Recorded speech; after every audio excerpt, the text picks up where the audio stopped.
बहारें हमको ढूंढेगी। मैं हूं आपके साथ रितु राजपूत और हमारे साथ हैं जाने माने डॉक्यूमेंट्री मेकर श्री राजेश बादल जी और मीडिया कर्मी और ब्रॉडकास्टर राजीव कुमार शुक्ल जी। एक बार फिर से स्वागत है हमारे स्टूडियो में। इस कार्यक्रम में आज बात उसी महान अदाकारा की जिसे आप जानते हैं मेहजबी के नाम से। जी हाँ, आपकी और हमारी पाकीज़ा। और मीना जी का नाम जहन में आते ही जिंदगी के न जाने कितने रंग झिलमिलाने लगते हैं। इतना सारा रचना संसार है मीना कुमारी जी का जो हम आप तक पहुंचाना चाहते हैं। अब हम उस फिल्म की तरफ पढ़ते हैं। हालांकि बहारों की मंजिल की भी मैं बात करना चाहती थी। ये अलग तरह की फिल्म थी। पूर्णिमा की बात करें या सांझ और सवेरा की बात करें, सांझ और सवेरा फिल्म के गीत बहुत अच्छे थे। अज होना आए बाल, बहुत प्यारा गीत। और ये सुमन कल्याणपुर ने गाया इस गीत को रफी साहब के साथ। तो इस गीत को भी सुनने की ख्वाहिश तो है ही मन में। लेकिन बहारों की मंजिल का जब हम जिक्र करते हैं, उसमें जो मीना कुमारी का अभिनय है वो बिल्कुल हटके है। रहस्य और इतनी परतें हैं उस रहस्य की कि वो उसमें प्रणय निवेदन नहीं है, उसमें माता का चरित्र नहीं है, उसमें नटखट नायिका का चरित्र नहीं है। एक जीजा है जो अपनी साली को उसके स्मृति भ्रंश का फायदा उठाते हुए अपनी पत्नी साबित करना चाहता है और वो अपने को खोजती फिरती है जगह जगह कि नहीं, मैं तो हूं ही नहीं, मैं तो हूं ही नहीं, मैं तो कोई और हूं। फिर उसका एक साइकोलॉजिस्ट डॉक्टर जो उसका ट्रीटमेंट कर रहा होता है, इलाज कर रहा होता है, धर्मेंद्र, फिर वहां आते हैं और वो उन्हें ढूंढने में मदद करते हैं। लेकिन इस फिल्म के जो गीत हैं, एक गीत का मैं जिक्र करूंगी, ये दामन अब न छूटेगा कभी। बहुत प्यारा गीत है। राजीव जी और बादल जी, इजाजत हो बिल्कुल बिल्कुल। आइए सुनते हैं।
अपने ही अश्कों में नहाई हूँ, लरज़ते कांपते दिल से तुम्हारे पास आई हूँ। छुपा लो अपनी बाहों में मेरे गम, आशना तुम हो, कहाँ जाऊं कि मेरी जिंदगी का आसरा तुम हो। ये दामन अब न छूटेगा कभी, चाहे खफा तुम हो, कहाँ जाऊं कि मेरी जिंदगी का आसरा तुम हो। ये दामन अब न छूटेगा। बहुत सारी फिल्में हैं बादल जी, आपने दायरा जी। फिल्म का हल्का सा बीच में जिक्र किया था और राजीव जी उसके बारे में कुछ कहना चाहते थे, और बहुत सारी फिल्में और भी हैं, चाहे हम गोमती के किनारे की बात करें जो बिल्कुल आखिरी फिल्म आखिरी थी, कि फिल्म मेरे थी। अपने की बात करें, प्यार का सागर की बात नहीं, करें, मेरे अपने की बात तो एक फिर और करेंगे। दुश्मन, एक और जो आई थी जिसमें जी उनका हाँ, अपने दुश्मन। तरीके का एकदम अनूठा विधवा का चरित्र। है। चरित्र अभिनेत्री के तौर पे मेरा ख्याल है मीना कुमारी का वो सर्वश्रेष्ठ। उस फिल्म की जब हम बात करते हैं, वो आक्रोश जी, उस दुश्मन के प्रति जो राजेश वो खन्ना अपने है, पति के हत्यारे को घर में उसके लाके बैठा दिया, और वो जो कॉस्ट्यूम उन्होंने धारण किया, एक ऊंची सी सफेद धोती पहने रखना, हर वक्त उसको घूरते रहना, मतलब सब कुछ उसकी आंखें बयान कर रही थी, तुम हो कैसे मेरे घर में। और ससुर का भी मन जीत लेता है अपने काम से, उसकी शादी भी करा देता है ननद की, बच्चे का भी मन जीत लेता है। और इस फिल्म का जो आखिरी सीन है, उसे तो बिल्कुल आप देख के बिल्कुल थरथरा उठते हैं कि उसको एक, जैसा कि हमेशा हर फिल्म में एक विलेन करता है, नायिका को घेर लेता है उसे बचाने के लिए। वो विधवा जो है, जो कि मीना कुमारी है, बचाने जाती हैं एक गोदाम में, और वहां पर पीछे पीछे राजेश खन्ना, जो कि उनका दुश्मन है, पति का हत्यारा है, वो वहां पहुंच जाता है और वो उसे बचाता है, उनकी इज्जत, और उसको मारना चाहता है। और फिर मीना कुमारी कहती हैं, रुक जाइए देवर जी। पहली बार उसे देवर के रूप में स्वीकार करती हैं कि रुक जाइए, इसके खून से अपने हाथ गंदे मत कीजिए। इससे हम देखिए, मीना जी बहुत जल्दी चली गई थी, 39 साल की उनकी उम्र थी जब उनका निधन हो गया। बहुत, हम सब जानते हैं, बहुत कष्ट का उनका अंत का समय था। लेकिन ये है कि दुश्मन और मेरे अपने, ये दो फिल्में हमें एहसास कराती हैं कि अगर वो रही होती, जिन्हें हम चरित्र भूमिकाएं कहते हैं, उसमें अद्भुत उन्होंने कैसा काम किया होता।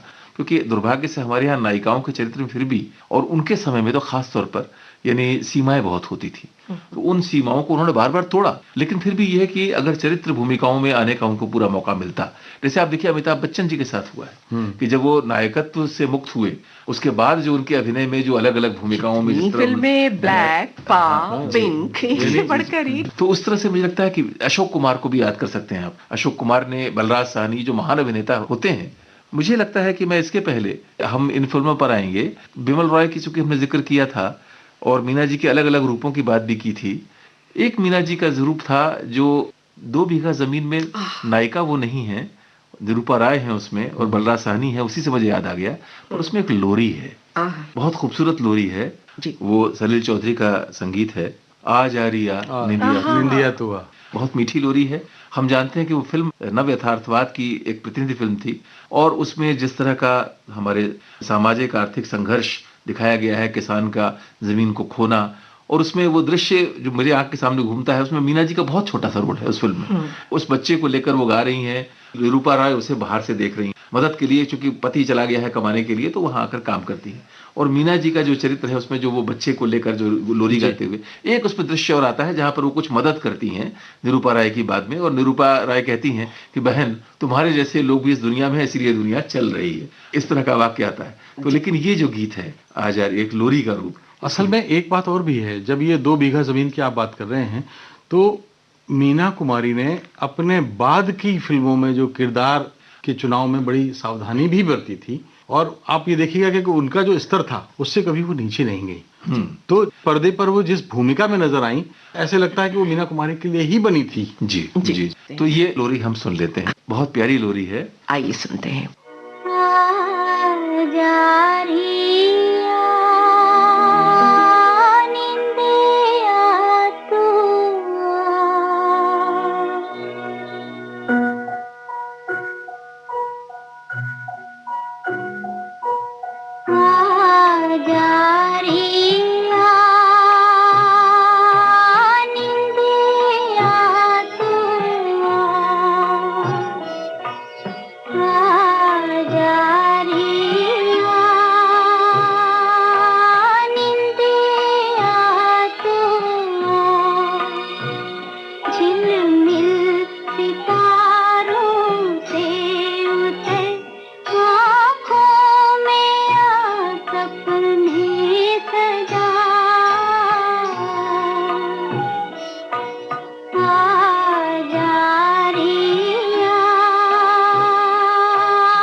कई सारी फिल्मों की बात होती है और हम अगर गजल की बात ना करें तो नाइंसाफी हो जाएगी।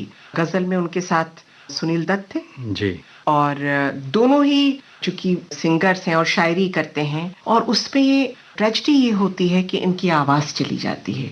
रंग और नूर की बारात किसे पेश करो, बहुत ही मशहूर गजल। और उसमें जो आखिरी मोड़ पर जब वो गा रहा होता है और चूंकि उसकी शादी का प्रसंग है कि उसकी लवर यानी जो मीना कुमारी है उनकी शादी हो रही है और वो तंज के रूप में इस गीत को गा रहे हैं और गाते गाते वो इतना ज्यादा उसको द्वेलित कर देते हैं नायिका को कि चीखना चाहती है और चीखते चीखते उसकी आवाज वापस आ जाती है और फिर गजल मुकम्मल होती है और बात आगे बढ़ती है और नायक और नायिका का मिलन होता है। तो मैं चाहूंगी कि वो गजल हम यहाँ जरूर सुने जो रफी साहब की आवाज में है।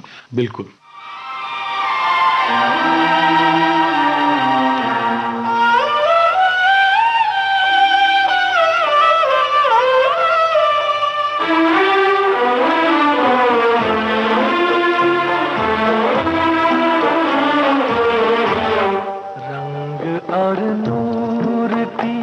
बारात किसे पेश करूं, ये मुरादों की हंसी रात किसे पेश करूं, किसे पेश करूं। रंग और नूर की बारात किसे पेश करूं, ये मुरादों की हंसी रात किसे पेश करूं, किसे पेश करूं।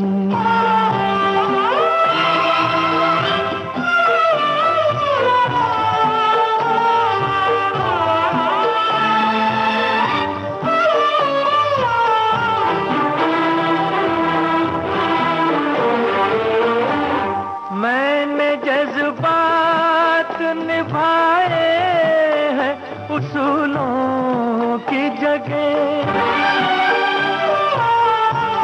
मैंने जज्बात निभाए हैं उसूलों की जगह, अपने अरमान फिरो लाया हूँ फूलों की जगह।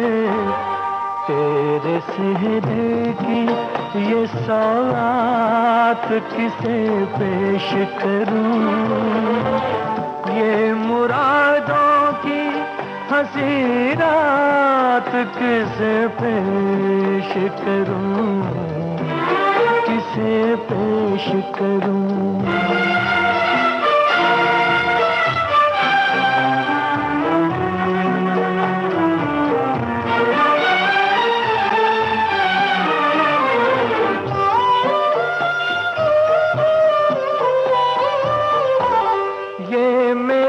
शेर मेरे आखिरी नजराने हैं, ये मेरे शेर मेरे आखिरी नजराने हैं। मैं उन अपनों में हूँ जो आज से बेगाने हैं, बेताल्लुक सी मुलाकात किसे पेश करूं, ये मुरादों की हंसी रात किसे पेश करूं, किसे पेश करूं।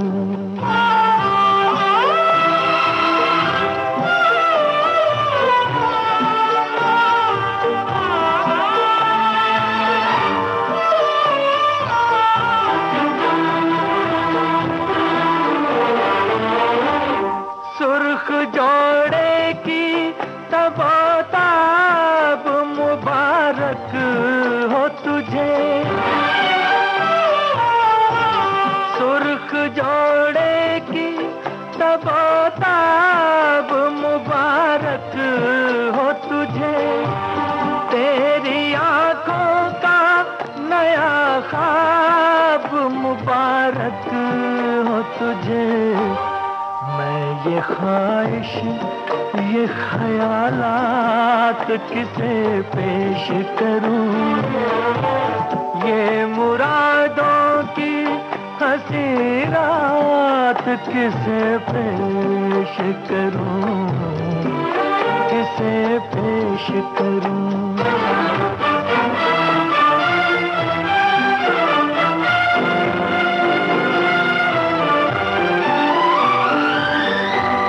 कौन कहता है कि चाहत पे सभी का हक है,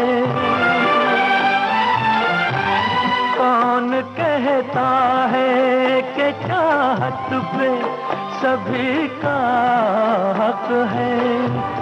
तू जिसे चाहे तेरा प्यार उसी का हक है।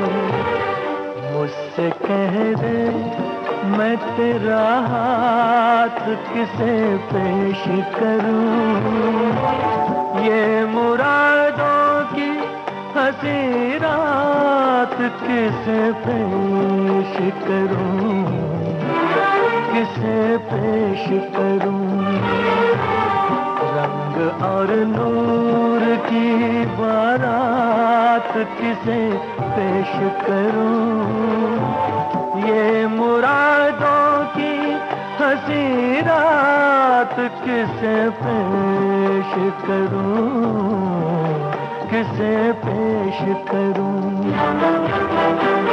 किसे पेश करूं।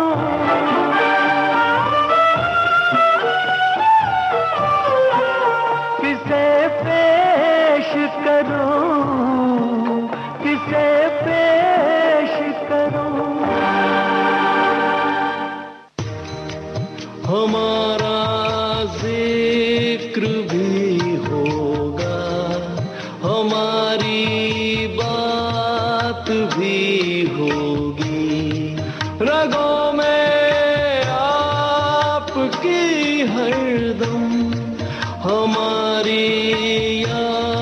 बाद दौड़ेगी, समय के बाग में खिलती बहारें हमको ढूंढेगी, बहारें हमको ढूंढेगी।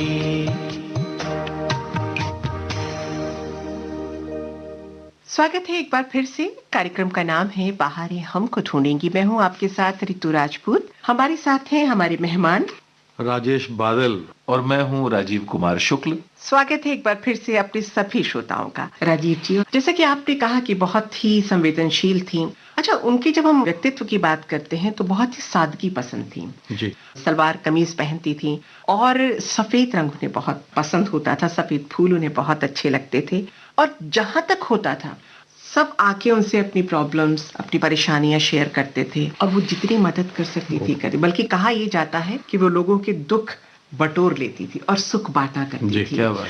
जो भी उनके मेकअप मैन हो या स्पॉट बॉय हो, हर एक को भाई कह के पुकारना, हर एक के साथ जी लगाना। एक बार का जिक्र है, उनके मेकअप रूम में उनका एक असिस्टेंट गजरे लेकर के आया और उनको एक सीन में पहनने थे। बोले, ए भाई सुनो जरा। तो उसने कहा जी, डर लगा कि शायद डांट पड़ेगी। तुम्हारी शादी हो गई? तो उसने कहा हाँ जी हो गई। इधर आओ, डरो मत, इधर आओ। और वो आए, एक गजरा निकाला, ये मेरी तरफ से अपनी दुल्हन को दे देना। क्या बात। तो कितना प्यारा जेस्चर, कितनी प्यारी बात है। उनकी उदारता का मैं आपको बताऊं, आपने भी जिक्र किया। उनका एक दूर के रिश्ते का भाई गांव से, यूपी से कहीं से पहुंचा और कहा कि बाजी मुझे कोई रोल दिलाओ फिल्मों में। अब ना तो उसने अभिनय किया था, बोले आपका इतना रुतबा है और इतनी आपकी चलती है, मुझे एक छोटा सा रोल नहीं मिल सकता। ये बड़ी परेशान। महीनों वो उनके घर में रहा। इसके बाद उन्होंने एक निर्देशक को कहा कि भाई इसको दे दो यार, इनको भेज रही हूँ, मेरे भाई लगते हैं, तो क्या देंगे? वो गया, बोले हम इसको 500 रुपए देंगे। निर्देशक ने जो मीना कुमारी से कहा 500 रुपए तो बहुत कम है, ऐसे करिए कि इसको 1500 रुपए मेरी तरफ से और दे दीजिए और 2000 रुपए उसको दे दीजिए, लेकिन उसको पता नहीं चलना चाहिए कि मैंने 1500 रुपए दिए। अब देखिए उलट क्या हुआ कि जब वो गया तो उस निर्देशक ने काम कराया और 2000 रुपए दे दिए।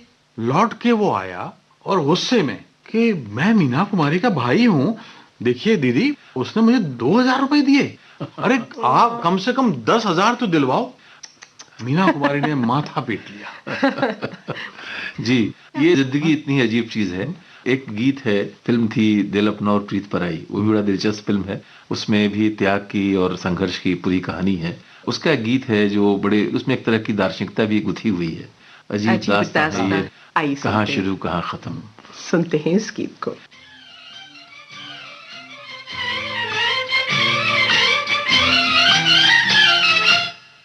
अजीब दास्तां है ये, कहाँ शुरू कहाँ खत्म, ये मंजिलें हैं कौन सी, न वो समझ सके न हम। अजीब दास्तां है ये,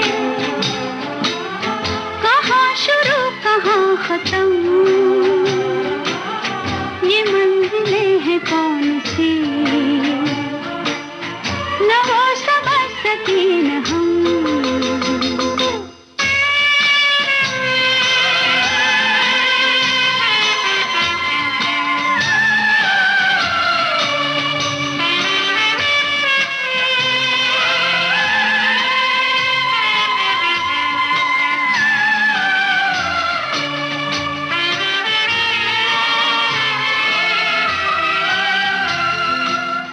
ये रोशनी के साथ क्यों धुआं उठा चिराग पे, ये रोशनी के साथ क्यों धुआं उठा चिराग पे,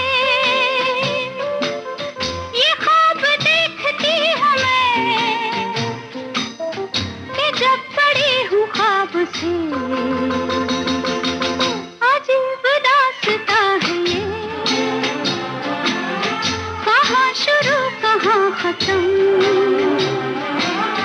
ये मंजिलें हैं कौन सी, न वो समझ सके न हम।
बहुत अच्छा गीत, और जैसा कि आपने कहा पूरी दार्शनिकता इसमें छिपी हुई है, और फिल्म भी बहुत मशहूर हुई थी। नर्स का रोल इसमें उन्होंने किया था। अच्छा, इस दौर में जब मीना कुमारी की इतनी सारी फिल्में आ रही थी, जो उनकी लोकप्रियता थी वो बिल्कुल अपने चरम पर पहुंच चुकी थी। एक बार जी। का जिक्र था कि वो किसी जगह से गुजर रही थी, शूटिंग के लिए जा रही थी, जंगल से गुजरना था, और उस जंगल में कुछ डाकू रहते थे, और इनकी कार का टायर पंचर हो गया। तो 3-4 लोग निकल के वो उसको बदलने लगे, तो तब तक डाकुओं ने गाड़ी को घेर लिया।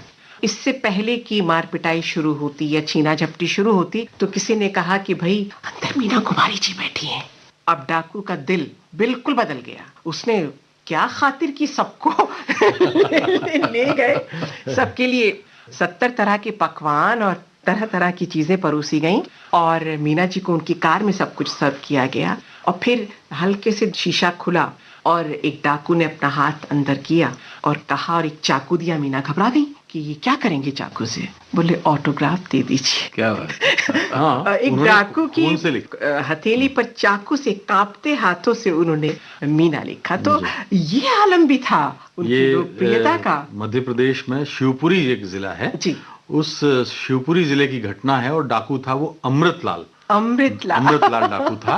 वो बहुत पढ़ा लिखा डाकू था। एक दिन उसने रखा था अपने डेरे पे, मतलब वो कार में वो ले गया, मतलब और ज़हीन जब डाकू उसको था। हाँ, उसको मालूम पड़ा कि ये तो मीना कुमारी है, तो उसने रात मतलब सारी गाड़ियों का टैंक फुल डीजल पे, उस समय तो बहुत अगर खत्म हो जाए रास्ते में मुश्किल तो बड़ा मुश्किल होता था, तो रात भर वहां रही। जी। अगले दिन जब विदा होने लगी, तब फिर उसने क्या किया, इनका टीका किया, मेरी बहन के बराबर हुआ। और उसके बाद वो जो आप बता रही हैं कि प्रसंग खून से उन्होंने अपने हाथ पे लिखवाया।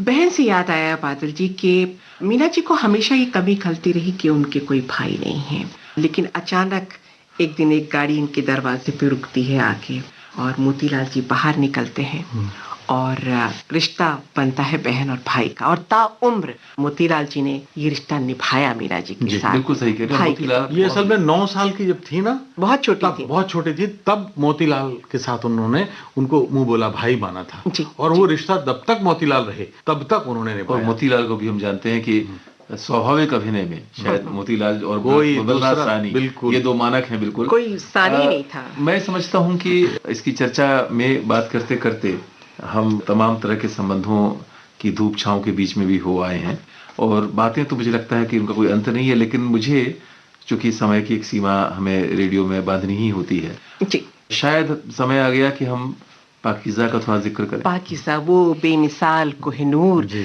जो सिने जगत में बिल्कुल एक हीरे की तरह दमकता है। और कमाल अमरोही और साहब पाकीज़ा के साथ- बगैर मीना कुमारी की कहानी दास्तान जो है पूरी हो नहीं सकती। जी जी जी। बिल्कुल।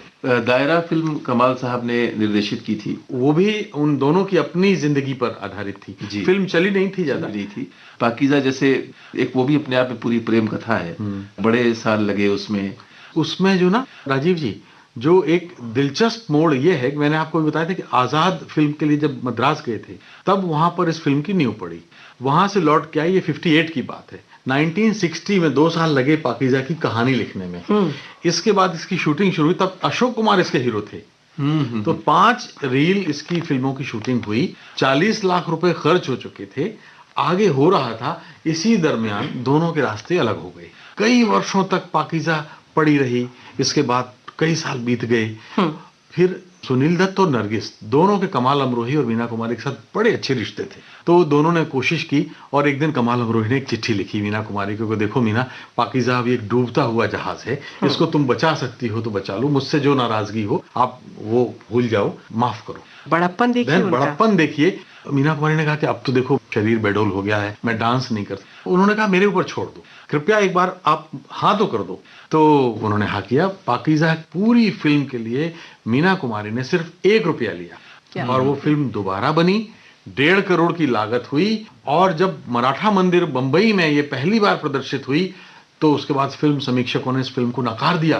फिल्म फ्लॉप, पिट गई। अच्छा, उसमें आपने अगर गौर किया हो कि उन्होंने केवल क्लोजअप यूज किए हैं मीना कुमारी के, लेकिन जहाँ डांस के पाँव जो पर आए हैं, बहनना। पाँव पर खन्ना किसी, है। हाँ जी, कथक के जो सारे उसमें जो जी। पीसेस हैं जी। पाकीज़ा फिल्म की जब हम बात करते हैं, जैसा कि मैंने शुरू में कहा कि चित्रलेखा मुझे बहुत पसंद है, ऐसे ही पाकीज़ा में जो मीना कुमारी का सौंदर्य है ऐसा फूटा है कि आप तकते रह जाते हैं। और वो जो मुस्लिम कल्चर है, जो लिबास है और जो तवाइफ की भूमिका में वो हैं, और जो पूरा चित्रांकन किया गया है, वो जो ऑरा है, चाहे उनके बाल भीग रहे हों, फव्वारे के नीचे लेटी हुई हों, चाहे वो धीमे धीमे चल के आती, चाहे उसकी संगीत की बात करें, उसके शब्दों की बात करें, एक तरफ दुपट्टा मेरा ले लीजिए, एक तरफ ठाड़े रहियो ले लीजिए, जी। अलग अलग चीजें उस फिल्म में हैं। लेकिन मुझे जो सबसे सबसे ज्यादा चीज पसंद आती है उस फिल्म की, वो है उस फिल्म के डायलॉग। तो पहला डायलॉग वो मैं नहीं सुनाऊंगी, ये आवाज सुनिए और पहचानिए किस कलाकार की आवाज है। माफ कीजिएगा, इत्तफाकन आपके कंपार्टमेंट में चला आया था। आपके पांव देखे, बहुत हसीन है, इन्हें जमीन पर मत उतारिएगा, मैले हो जाएंगे। आपका एक हमसफर। ये एक झलक थी और इस फिल्म से पाकीज़ा की कहानी शुरू होती है। और इस फिल्म में जो मीना कुमारी ने 2-3 जगह ऐसे डायलॉग बोले हैं कि आपकी रूह कांप जाती है। मैं तो खैर वैसे बोल ही नहीं सकती, हम तो वो लाशें हैं जो पार्टी नहीं जाती। मैं उन्हीं की आवाज में अपने श्रोताओं को सुनवाना चाहती हूँ। आइए सुनते हैं एक झलक। हमारी कब्रें पार्टी नहीं जाती, खुली छोड़ दी जाती हैं, ताकि चुप हो जा। मैं ऐसी ही खुली हुई कब्र की एक बेसब्र लाश हूँ, जिसे बार बार जिंदगी वर्गला कर भागा ले जाती है। एक और इस फिल्म, क्योंकि हम इस फिल्म की इसलिए श्रोताओं को झलक देना चाहते हैं कि वो जाने कि मीना कुमारी क्या थी। इसी फिल्म में जब वो राजकुमार जो होते हैं अपने घर पर ले जाते हैं, तब तक ये भेद नहीं खुला है कि वो तवाइफ हैं। और लेकिन वो इसको इतना प्यार मिलता है, इतना सम्मान मिलता है कि वो उस मोहब्बत से घबरा जाती हैं कि इतनी मोहब्बत, और उन्हें लगता है कि मैं धोखा तो नहीं कर रही हूँ। तो फिर वो जब वो कहते हैं कि चलो हमसे शादी कर लो, और वो अपना नाम बताती है कि मतलब तुम्हारा नाम मैं दे रहा हूँ, तुम्हारा नाम है पाकीज़ा, जो पवित्रता की सबसे बड़ी बात है। कि उसमें कितने शेड्स हैं अभिनय के, वो एक झलक अपने श्रोताओं के लिए। इनका नाम पाकीज़ा है। पाकीज़ा। इस कार्यक्रम की अगली कड़ी आप तक पहुंचेगी, प्रोग्राम आपका अपना बहारें हमको ढूंढेंगी। हमारा